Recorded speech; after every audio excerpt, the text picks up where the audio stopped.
Welcome to the PrimeSpan Podcast, where we talk about aging, mental health, and living well in the years that matters the most.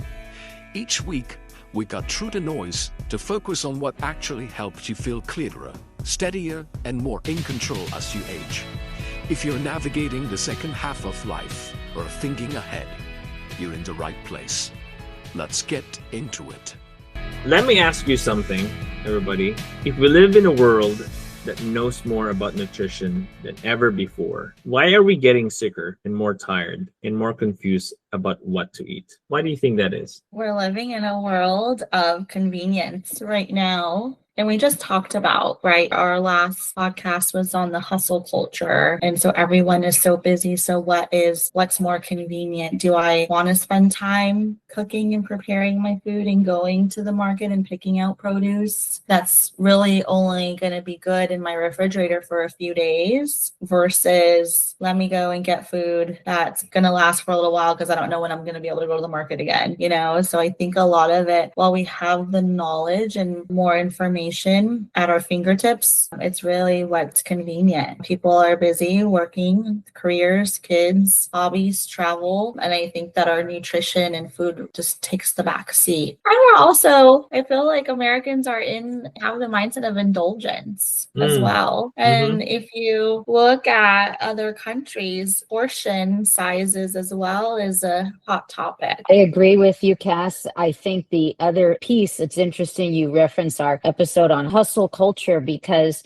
I think stress also plays a big role in the decisions. I'll speak for myself in some of the decisions I make regarding eating and the stress drives, especially if you're someone who, not everybody is, but someone who has stress and then leans toward choices that aren't as healthy for comfort. Of course, that's a famous adage, comfort food. And I think in an increasingly busy world, the need for comfort ends up sometimes presenting itself in the form of food. And that's okay from time to time. We always say at PrimeSpan, I was just taking my course last night saying, well, we're not going to shun you if you eat a cookie.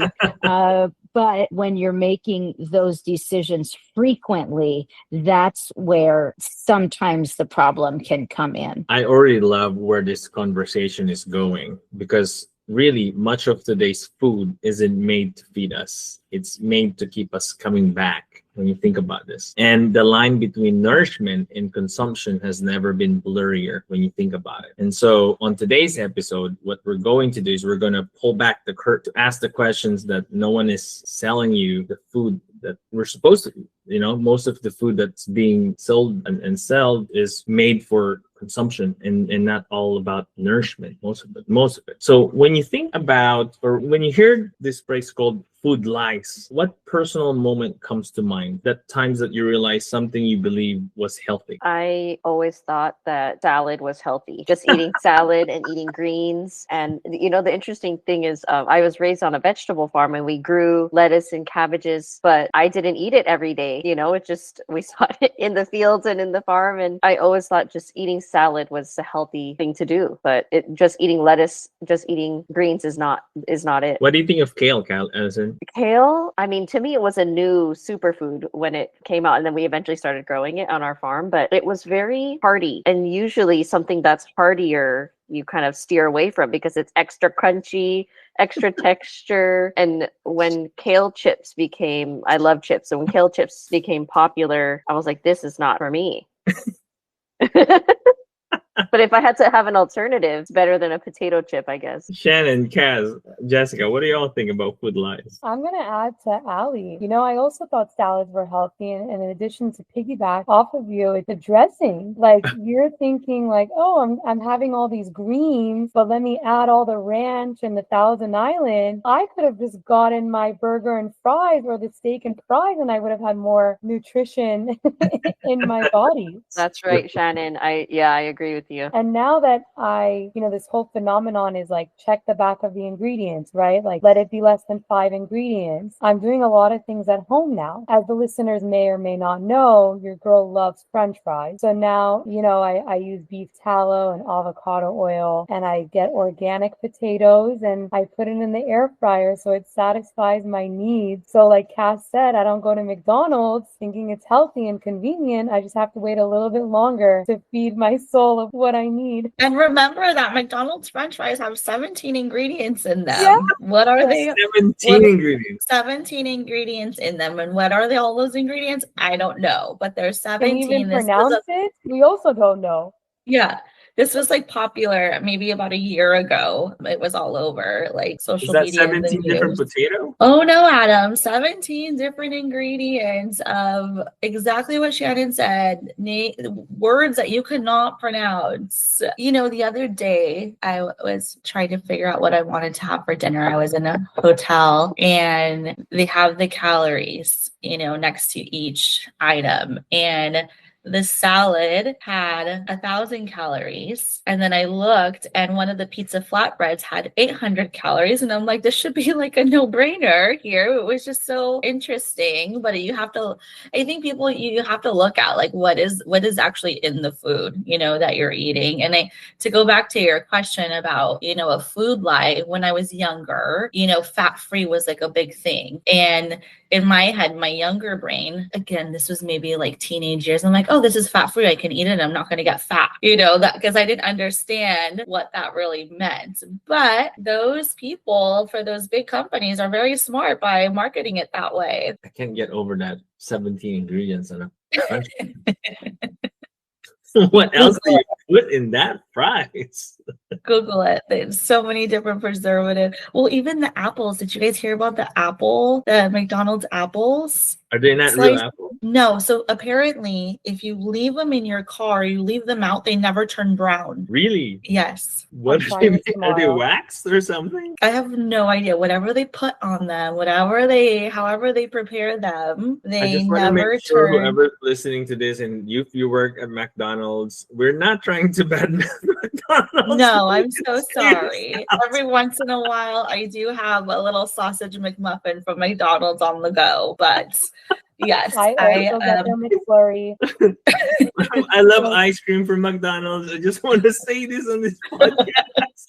We're not trying to badmouth McDonald's. Absolutely. Okay, not. let's think about when we go to a different. We'll probably just need to get off of the food chain brand. And no, it's okay. We're not trying to badmouth anybody. We love everybody. Yes, we love everybody. And just to be fair, they were pressuring In-N-Out to release their ingredients for their food as well. And that was very interesting to read. So I'm not going to share. Red color something, right? Or that those dyes lately, they had to let it go. And that was just recently released. So just in case we don't want to offend anybody who's listening to this podcast, we love all of you guys. Jess, what do you think about food life? I have a thought, Adam. It's not necessarily about food. I always thought that if you eat less, you'll lose weight. I don't know if that's necessarily answering the question that you just asked, but I always thought that, okay, if you just don't eat, I don't want to get into any bad topics, but, I thought, okay, if I just eat less, I won't gain weight. Or, if I eat less of something, that's a lie. The food guide pyramid, when I was growing up and coming through school in the 90s, you all remember, and then of late everybody completely abolished the food guide pyramid, that it was completely badly weighted as far as how many carbohydrates it was encouraging, how much dairy it was encouraging, et cetera, et cetera. So I would say that was a big lie, because I remember in school that being presented very much as the standard. And then it came to be that there was chicanery behind the production of the pyramid, because it was certain departments of agriculture and things of that sort that were somewhat behind the creation of that in order to push product, not necessarily to give genuine guidance. Since you're talking about some facts here, I want to throw some facts to for everybody that I was looking at. And Cassandra already threw us some fact about McDonald's, so I'm going to add more to this conversation. When I was doing some research here, it says here that the average person eats thousands of products each year, but only about 20 foods actually come from nature. Think of what those foods come from nature. Potato is one, corn is second, eggs, you know, it's very limited when you think about it. And we all know this, that diets of high in ultra processed food correlate with higher mortality risk. And it's been published too this past 2 years that eating high processed food also correlates with dementia, Alzheimer's disease is already proven. And so there's a lot of things that is correlated to this issue. Now, my question is, what do you think would happen if we treat ultra processed food the way we treat, let's say, pollution? We talked about ultra processed food so much, but when you look at a typical grocery, you walk in a typical grocery, you see almost ultra processed food. Shannon's point earlier, if you pick up something and it has more than seven ingredients, that's pretty much a processed food or ultra processed food already. Why do you think we're having a hard time when it comes to the discipline? Because we want instant gratification, which is with food, and food makes us feel good. There's an emotional component to it. So sometimes when you're not thinking or planning ahead, you're just going to go to what's, like Cass said, convenient, or what's on sale, or when can I get a deal, or I have a coupon, right? We all do it. We all love a deal. And the food makes us feel good in the moment. So I think I think when I was doing a little bit of research earlier showing that cravings are engineered, processed foods are deliberately designed to trigger pleasure centers in the brain. So there's like a bliss point that these companies are really trying to target, right? So it's being fed to us. And I think also what's important is that food is also looked at to be very social now. So I think that makes it, difficult as well. And there's just a whole mind shift that you have to have. Like, what is food? What's the purpose of food? It's really just to fuel you and keep you alive. But I don't think we look at food like that anymore. Yes, maybe some fuel, but I think it's more of a, oh, I enjoy eating this. I want to have this meal versus I need to eat this to stay consistent, to be able to be productive. I need to eat this so I can build more muscle. I need to eat this so I can, improve myself from the inside out. I don't think that we're there, that everyone is there yet. I can't help sometimes to look at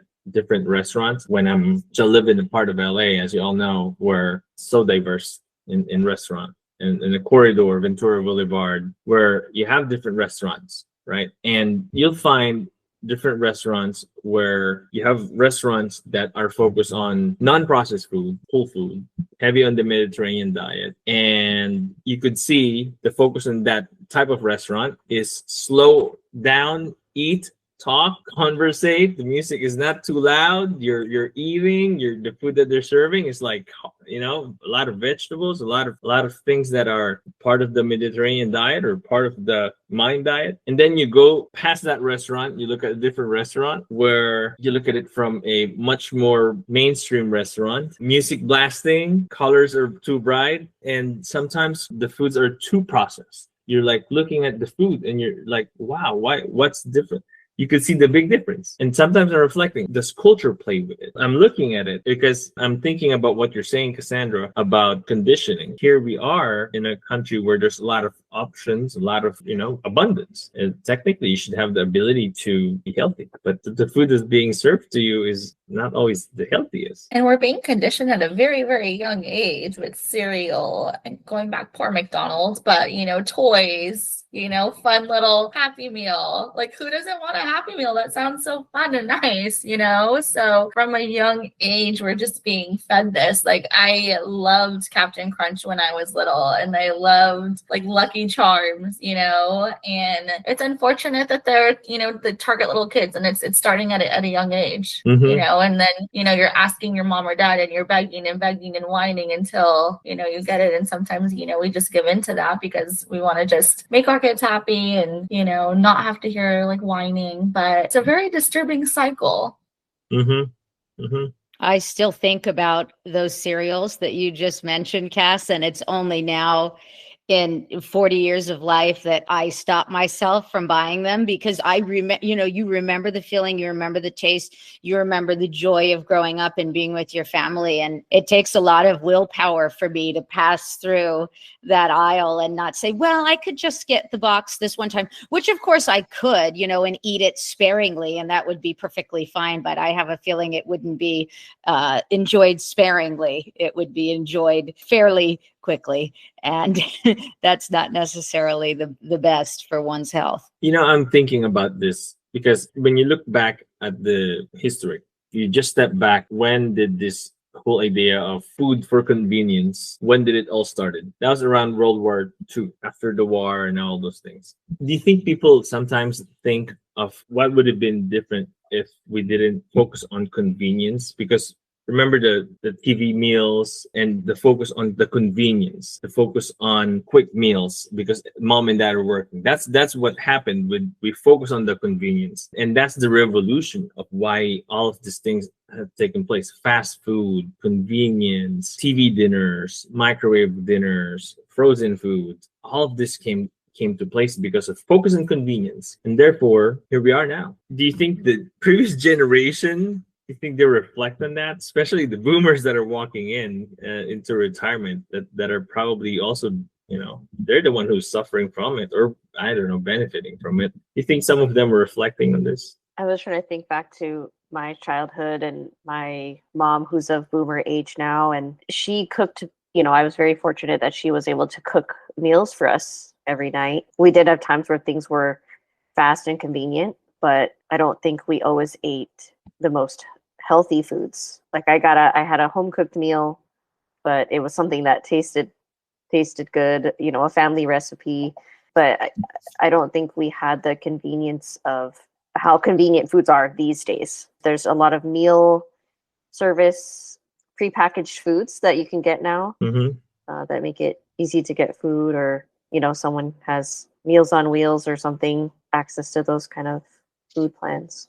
We were very similar growing up. Like my mom was cooked all of our meals, 5 days a week. But I know that we definitely hit the protein. It was also a lot of carbs that we would have with our food and very little vegetables. And the vegetables were starches, so it wasn't really a vegetable for us. And then eating out was like on the weekends. We would eat out, not every single meal, but probably majority. And sometimes it would be fast food. Sometimes we would have pizza Saturday nights. That was kind of just our thing growing up. And then like soda was definitely like one day on the weekend, to be able to have soda, which was like a treat. But yeah, I when you're looking at the balanced diet, it definitely wasn't there for the meals. And then we would go to like Costco. So my mom, so one thing I loved growing up was like those like the Costco or the Sam's Club like chicken patties, the frozen ones, which probably are not the best for you, but every once in a while I just get a craving for it. But again, that's because we were a family of 6. For the longest time, she did not work until my brother, who was the youngest of 4, started going to school. So and then when she started working, she still made dinner, every night. But then I noticed that it was more out of convenience. Sorry, Mom, I know you did so much for us. But she's probably listening to this. I hope there's no dig there, Mom. Like, you're super mom, but you just notice that where you can cut corners and make it a little bit quicker, you're going to do that, especially when you're, feeding a whole family of a 6. So yeah, it was different times. I think it definitely was healthier though back then than what it is now.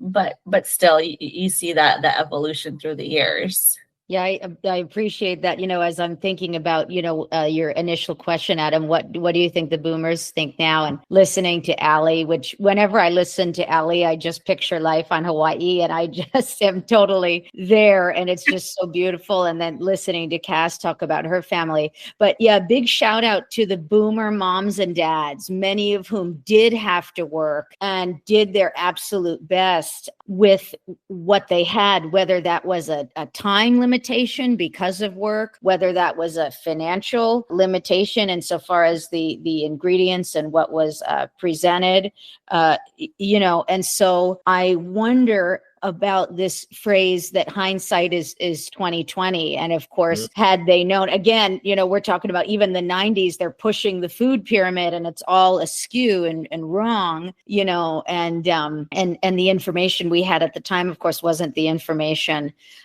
we have now. And so I bet a lot of our wonderful boomer generation thinks, darn it, I wish I had known that back when I was cooking in the 80s and 90s for my incredible families. But a lot of them are still cooking. So hats off. Hats off. Well, now I'm reflecting on my question and that statement you made. When you think about the earlier TV tray dinner, I saw this in one of the commercials. The ingredients they have there were premium ingredients. Compared to that in TV tray dinner now, very different ingredients compared to what it was before. And then the TV dinners before expires after 7 days. The TV dinners now expires in 2 years. I mean, you're talking about two different products here. It's a completely different product. And so before, they really put some thoughts around what they were serving, so the industrialized food is what we're talking about. I have a question that I'm curious. What is again, this is a confession.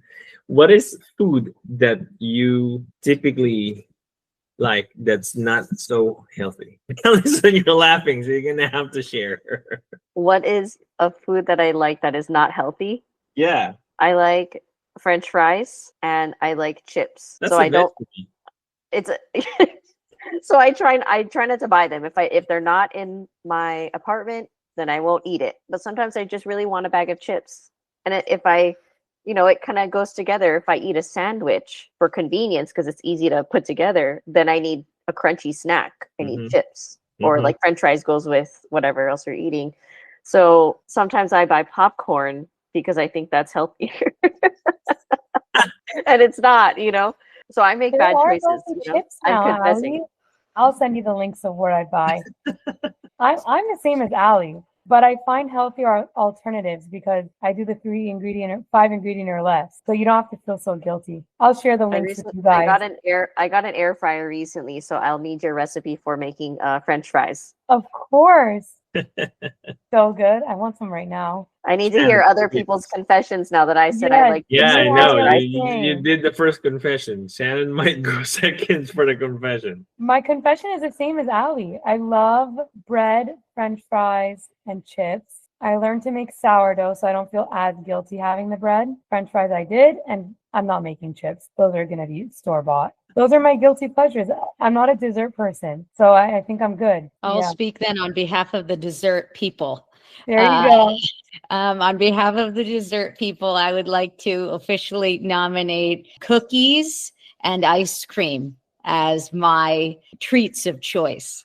Mm. Can you give us specifics, like a flavor? Yes. I mean, it's a classic for everybody, but chocolate chip. I actually recently bought some cookies at the store and I thought, oh my gosh, I have not made chocolate chip cookies in a while. And it's so much better when you make them from scratch. And then at least you have some semblance of control over what you're consuming. So I will report back on the next podcast if I'm able to follow through on my goal. It's just hard because then you have to find takers for, you can't leave them all, multiple dozens of cookies at the house. So you have to find some people that, to kindly say, oh, would you like some cookies? And get them offloaded. I'm curious. This is a hard question. It's definitely easier living alone versus living, with family, because you don't have all this surplus of food and you're in control of what you buy, which has been helpful. My guilty little pleasures are, I agree with Shannon on French fries. Like since young, French fries are just so good. It's hard to resist those. There was one summer where my sisters bet me like $100 if I could go the whole summer without eating French fries when I was like 12, and I did it. So, but it was horrible. French fries, I would say, I love pasta. I don't make it frequently and I don't order it frequently because it's just so hard to like not continue. Like, I just love pasta. And I mean, Mexican food is so good too, but I'm very careful about all of that. But I would also say that it's sometimes so hard. And I maybe once a month, twice a month, I'll have it, is which is horrible, but I do love a good Panda Express bowl, which is just so bad. And I only do it like on the days where I'm like super busy and I've been up and moving around, because then I feel like I can justify the fact that I've been, up early. Maybe I worked out that day. Maybe I did a whole day of training, and I'm like, I earned this bowl today. What's inside the bowl? I'm curious now. Oh my gosh. It better be the classic, Cass. It better be the classic. It's typically like fried rice and the orange chicken, but every once in a while, like I'll do the kung pao chicken because I want a little more spice. I just feel like, why am I going to go to Panda Express and just get steamed rice and like teriyaki chicken? Like I could just make that at home, like why? But yeah, those are my things. But the pasta is like, okay, I'm fine with like not having it, but like the French fries can be a little difficult at times. But and I you know what it is for me? It's like the evening snacking. So I just make sure that I really don't buy junk food at home, because I know if it's there, it's not going to be there for very long. And if I do, I do it on weekends where I know like I have family or people coming into town. So I know that it's either going to go home with them or there's people that are sharing it. Yeah. So I think I gave a little bit too much information there for everybody. And hopefully people feel less guilty and take advantage of what we have to offer and feel comfortable, because our struggles are your struggles. More relatable. And this is humanizing us. We can do things in moderation, right? Yes. If I can still eat fries, but maybe just way less. Right. Adam, it's your turn. Your turn to share. I have a lot. This is one of my. You have to remember, I work out to eat. So this is the reason why I work out. So I have multiple. I love going to In-N-Out in the evening time and get 4x4 burger. That's everybody's eyes. Wow, that's you really 4x4 burger. Yeah. An animal style fries. Yeah, it's delicious. That's plus a milkshake. So yeah, that's one. I work out in the morning, and that's my guilty pleasure in the evening, and I'll burn that out in the morning again. So that's a very, very unhealthy way of eating, probably. So for those of you who are married or live with your partners, did that, when you first moved in with them, did now having that significant other with you day in and day out change? Or did you alter, how you ate, or did you try to hide some of these cravings? Like, how did that affect you, or did it affect you? Question: did it get better? Or did it get worse? Yeah, like what?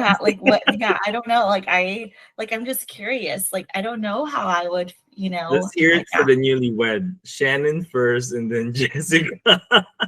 It doesn't help when one individual is about the carbs and the other individual is a dessert person. So I think it got better because we feed each other the opposite. And we accept each other as we are. That's why we love each other. In moderation, as Ally says. So it got better. It got better. For me, it got better. There you go. It got better.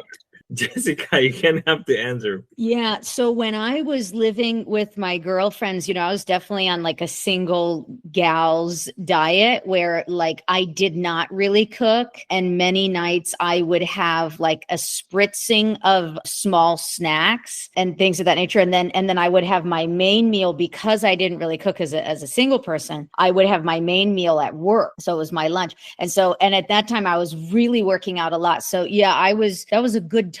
This is a different time because, now I do cook and I try to cook healthy, but I'm eating like every night I am eating a dinner, which is good. We should all be eating dinner, but it definitely was a change. And then I also had workout buddies when I was a single girl and we lived together in the house, and I'd wake up every morning and do yoga. I'm not waking up every morning and doing yoga anymore, but the love of one's spouse trumps the inability to fulfill the things I once fulfilled in the past, such as work, getting up every morning. And of course, it wasn't really me. It was just accountability to somebody saying, come on, it's time to do yoga. Like, oh God, okay, let's go. So yeah, it's been a change, but it's very good. And it has made me a better cook. It has made me a better cook, and I enjoy cooking. It's meditative for me. I love that. So it's improved. In that sense. In that sense, when I wasn't married and a single, my meals are predictable. I can remember what I ate a month ago.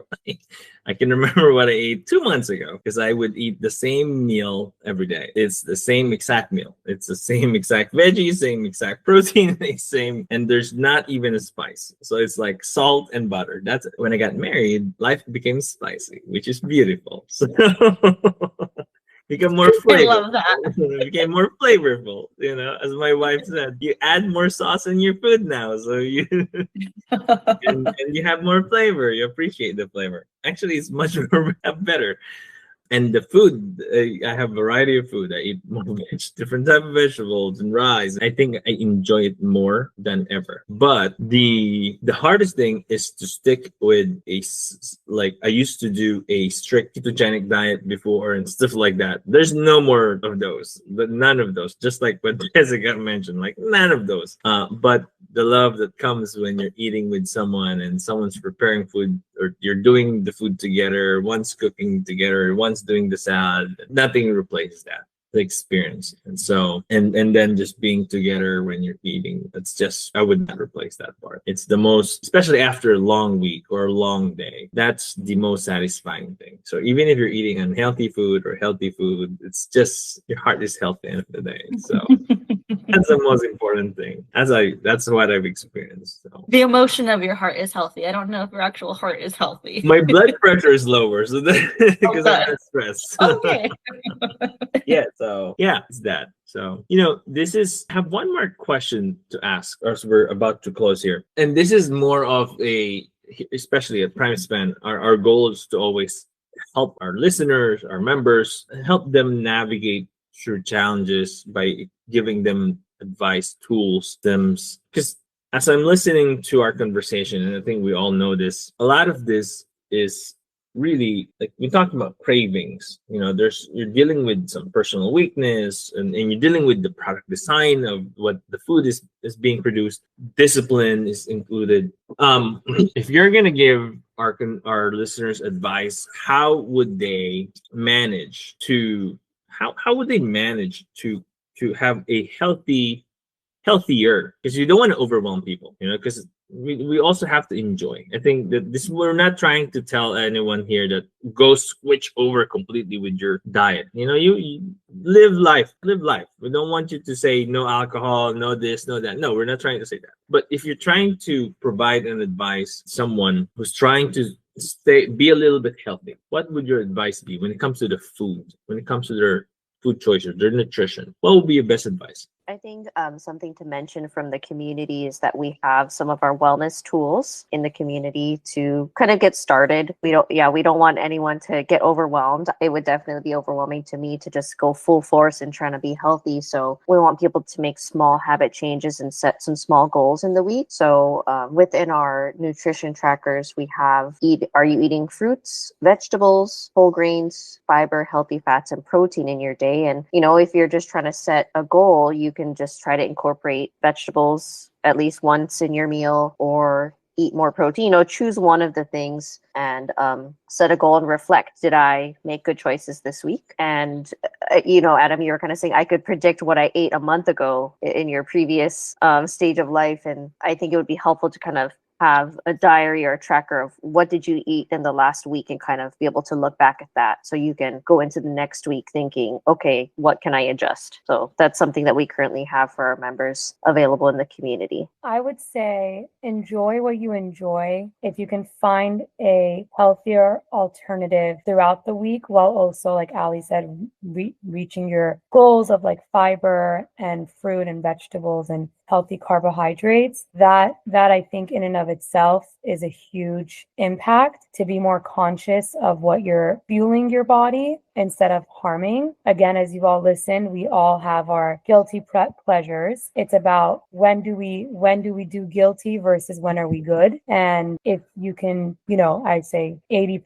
75% of the time be good, then, it's good to enjoy one of the Panda Express bowls or a McFlurry from McDonald's or, French fries from wherever. And, it keeps your soul happy. It makes you happy. And again, food always brings people together. So we want all of our listeners to remember that. It really is a beautiful thing to bond over food, and how Adam said, to have a partner to eat with, or a friend or anything like that. So don't restrict yourself to be alone. But just be mindful. That's what I would say. Beautiful advice. And I will sort of go along that same route and say incorporating the good, but kind of like Shannon hinted at, not eliminating the bad. So for myself, I'm a big dessert person. So I would say, okay, right now, how many times a week am I eating dessert? And it would probably be about 4 times a week. And then it would be, well, could I take that down to 3? And then once I get, I'm good with 3, can I take it down to 2? Just like we talk about, like Ali said,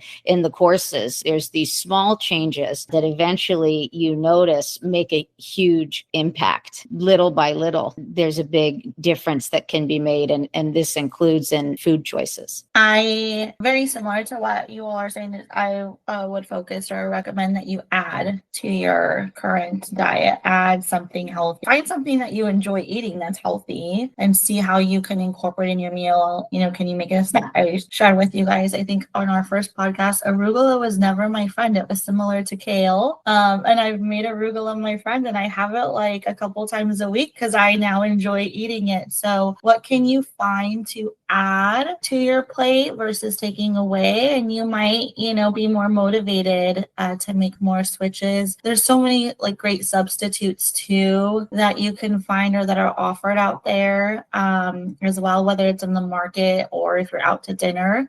So just trying something new that's healthier, I think is a good way to start. And I think if you are going to have something or indulge, maybe try having it earlier in the day when you're going to be busy and you have the rest of the day to kind of like burn it off or balance it out later. And then share, like if you do want to have dessert, like just like what I do, I'm only buying those junk foods when I'm having people around me so we can indulge and share together. Being healthy together. Yes. And then just force that. Like I literally will buy like one of my like a favorite cake from like Whole Foods, have a slice, and then give it to whoever's with me that weekend and say, okay, take it with you. Bye.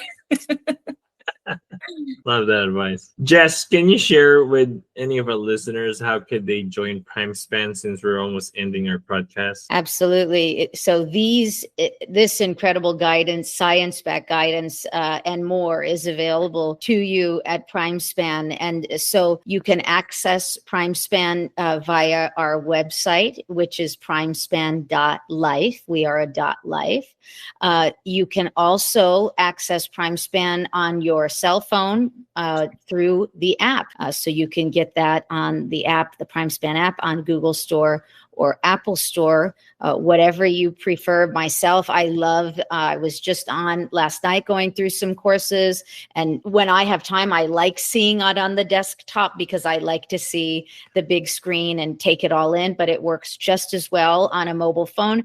And incredibly, we now have the audio, the capability to listen to the courses if you're someone who is more on the go, or you're busy and you feel, I can't sit and read through this incredible information, but I could certainly go for a walk and take it in while listening. And then I'm also getting in my functional movement for that day, which is one of the PrimeSpan pillars. So please take advantage and check it out. We're offering right now a 2-week trial, and that is a lot of time to take in what is some really, really incredible courses that we have, as well as the community and our coaching. And as Ali mentioned, some really helpful health trackers. Thank you, Jessica. Thank you. Well, this is the end of our episode. We appreciate everybody who listened in. And again, We hope that you continue to join our next episodes and follow us on the socials and continue to tune in to our conversations. Thank you for joining this conversation. Have a good day. Bye for now. Thank you for spending time with us. If today's conversation gave you clarity or steadiness, take that with you. We release new episodes weekly. Follow the PrimeSpan Podcast on Apple Podcasts so you don't miss what's next. Until next time, take care of yourself and keep living well.